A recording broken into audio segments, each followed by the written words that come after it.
Channel this is Satya. So ఈ రోజు trending news వచ్చేసి కానిస్టేబుల్ పై ఘోరంగా దాడి చేసిన ఎద్దు.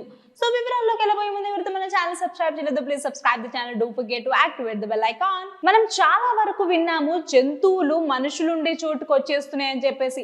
పులులు కానీ, లేదంటే పాము కానీ, లేదంటే ఎలుగుబంటి కానీ, అండ్ అలాగే ఏనుగులు కూడా చాలా సార్లు వచ్చాయి. చాలా వరకు ఇబ్బంది పెట్టేస్తా ఉంటే ఒక 10 నిమిషాలు 15 నిమిషాలు లేదంటే ఒక గంట ఇబ్బంది పెట్టేసి వెళ్ళిపోతూ ఉంటాయి. అరే కొంచెం సేపు నవ్వుకుంటాం, ఒక్కొక్కసారి వీడియో తీసుకుంటాం, ఒక్కొక్కసారి బాబోయ్ బయటికే రావద్దు అనుకుంటాం.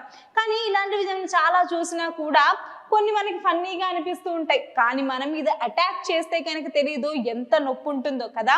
కానీ ఇవన్నీ అడవిలో కొన్ని సార్లు మనం చూసే ఉంటాం, ఎందుకంటే మనం అప్పుడప్పుడు అడవికి వెళ్తూ ఉంటాం కాబట్టి ఇలాంటి సన్నివేశాలు మనం చూసే ఉంటాం.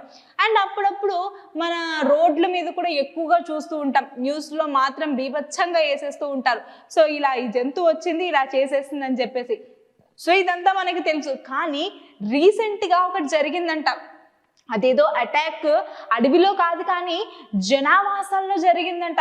అసలు ఏం జరిగింది ఏంటి అని అంటే, పోలీసులు అంటే మనందరికీ భయం. ఎందుకంటే పోలీసులు కాబట్టి చిన్నప్పటి నుంచి మనకి పోలీస్ అనగానే ఒక రెస్పెక్ట్ వచ్చేస్తుంది, భయం వచ్చేస్తుంది. కానీ ఏ భయం భక్తి లేకుండా ఇదంతా పని చేసిందంట. అసలు ఇంతకీ ఏం జరిగింది అని అంటే మాత్రం, సో రోడ్డు మీద అందరూ వెళ్తున్నారు, చక్కగా బిజీగా ఉన్నారు, ఎవరి పని వాళ్ళు చూసుకుంటున్నారు. అండ్ పోలీసు కూడా అక్కడ నుంచున్నాడు, తన పని తను చేసుకుంటూ పోతున్నాడు. పాపం ఫోన్ వచ్చింది, మాట్లాడుతున్నాడు కానిస్టేబుల్. వెనకాల ఒక ఎద్దు ఉంది. ఎద్దు చక్కగా అప్పటి వరకు కింద పడింది తింటూ హ్యాపీగా, అంటే కింద పడింది తింటూ అటు ఇటు చూస్తూ ఉంది. సరే అక్కడి వరకు క్లియర్గా ఉంది, ఫైన్, ఏం కాలేదు అని అనుకున్నాం. క్షణాల్లో దానికి కోపం వచ్చేసింది. అసలు ఎందుకు అంత కోపం వచ్చిందో తెలియదు కానీ కానిస్టేబుల్ని ఎత్తి పడేసేసరికి ఆ పర్సన్ వెనకాల నడ్డి విడిగినట్టుంది. పాపం అలా పడిపోయి ఉన్నారు. సో ఎవరు ధైర్యం చేయలేకపోయారు, ఎందుకంటే అక్కడ ఎద్దు ఉంది కాబట్టి. సో అది వెళ్ళేదాకా వెయిట్ చేసి, అది వెళ్ళిపోయిన తర్వాత అక్కడున్న వాళ్ళందరూ సహాయం పట్టారంట ఆ కానిస్టేబుల్కి. పాపం నడ్డి విరిగిందో లేకపోతే ఇంకేమన్నా అయిందో ఏంటో తెలియదు కానీ ఆ పర్సన్ని హాస్పిటల్లో జాయిన్ చేసేసారట. ఇలా ఉంటుంది మరి ఎద్దుల హడావిడి అని అంటే.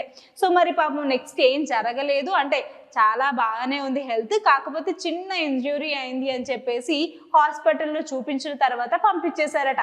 సో డిశ్చార్జ్ కూడా అయిపోయారట. కానీ ఎద్దుకు అంత కోపం వచ్చింది ఎవ్వరికీ అర్థం కాలేదు. బట్ ఈ ఫుటేజ్ మాత్రం సీసీ ఫుటేజ్లో దొరికిందనమాట. సో ఇలా కూడా కొన్ని జరుగుతూ ఉంటాయి. మన వెనకాల ఉంది కదా, మనల్ని ఏం చెయ్యదు అని అనుకుంటే మాత్రం చాలా పొరపాటు. ఇలాంటివి సడన్గా జరుగుతూ ఉంటాయి, చాలా జాగ్రత్తగా ఉండాలి అని చెప్పేసి పోలీసులు చెప్పడం జరిగిందనమాట. సో ఈ వీడియో మాత్రం బాగా ట్రెండ్ అయిపోతుంది. సో ఈ వీడియో చూసిన ప్రతి ఒక్కరు కూడా అదేంట్రా బాబు ఇప్పటి వరకు కూడా బాగానే ఉంది కదా, ఇప్పుడేం జరిగింది అని చెప్పేసి ప్రతి ఒక్కరు కూడా షాక్ అవుతూ ఉన్నారనమాట. కొంతమంది అయితే వెనకాల కూడా చూసుకోవాలి, ముందే కాదు అని చెప్పేసి కమెంట్ల మీద కమెంట్లు కొట్టేస్తున్నారనమాట.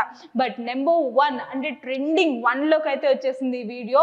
సో చూసిన వాళ్ళు మాత్రం చాలా జాగ్రత్తగా ఉండాలి అని చెప్పేసి ప్రతి ఒక్కరికి చెప్పడం జరుగుతుంది. అండ్ అలాగే కమెంట్స్ కూడా పెట్టారనమాట. అండ్ పోలీసులు కూడా చెప్పొచ్చేది ఏంటి అని అంటే, సో బయటికి వెళ్ళినప్పుడు ఇలాంటి సిచ్యువేషన్స్ ఎదురైతే మాత్రం చాలా జాగ్రత్తగా ఉండాలి, దూరంగా ఉండాలి. సో ఎద్దులు కదా ఏం చేస్తాయిలే అనుకోకండి, ఎందుకంటే ఎద్దులు ఒక్కొక్కసారి కోపం వచ్చి అలా కూడా చేస్తాయి అని చెప్పేసి చెప్పడం జరిగిందనమాట. బట్ ఈ వీడియో మాత్రం బాగా ట్రెండ్ అయిపోతుంది, వ్యూయింగ్ లిస్ట్లో అయితే ఘోరంగా ఉంది. సో ఇది వాటి అప్డేట్స్. మరి మీ అప్డేట్స్ కోసం చూస్తూనే ఉండండి ఆ ఛానల్. Thanks for watching.